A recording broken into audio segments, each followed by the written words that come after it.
Chapter 24, Danya's sword is still buried in the stone. In shards, Danya, Ren, Lorth, and a few other warriors are all a part of Fisher's Lupo Proelia, which is like his wolves, like elite fighting Fae warriors. Sarah suggests grinding down all of the shards into the stone so that way it's flush. And she doesn't know what a god sword is, to be fair, so she has no idea that that would be like total sacrilege in this world. I actually had total sympathy for Danya's emotions when we first met her, but now it's just giving total hothead. She sees the situation as those who stayed, those who left, and she is allowing no room for explanation or redemption. Everyone in this war tent looks to Ceres as an alchemist, as the saving grace, the tide-turning event of the war, despite the fact she has no success and absolutely no idea what she's doing. They're running out of supplies. They're running out of options. They're running out of resources. And they're estimating 1 year until Malcolm takes over, wins, arrives. Everyone who knew Fisher pre-Quicksilver in the Eye says great things about him and that this current Fisher is not him.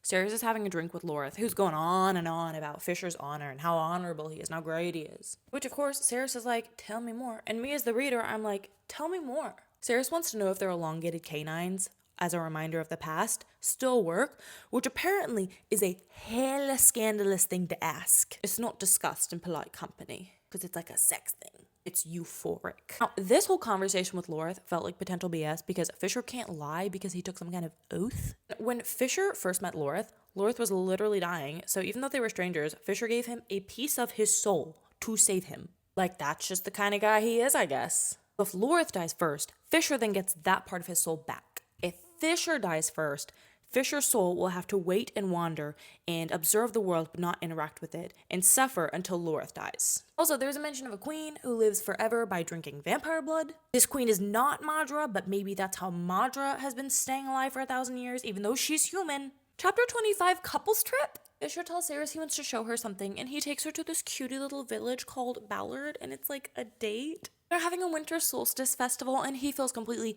carefree and like himself and not affected by war. It's getting intimate. He says that he doesn't hate her and he'll help her to understand the Quicksilver, and he's about to open up when this older Fae lady comes and she's so excited to see him and she's super sweet, and then she sees Ceres and she's like, oh, a Zilvaran girl? Huh?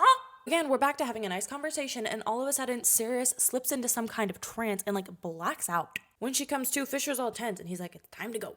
Fisher's all freaked out. He's like, hey, why were you saying that? Because apparently she was saying Anarath more. She doesn't remember saying this. She doesn't know why she said it. It did not explicitly say in the text that she said it out loud, and he didn't say that she said it out loud.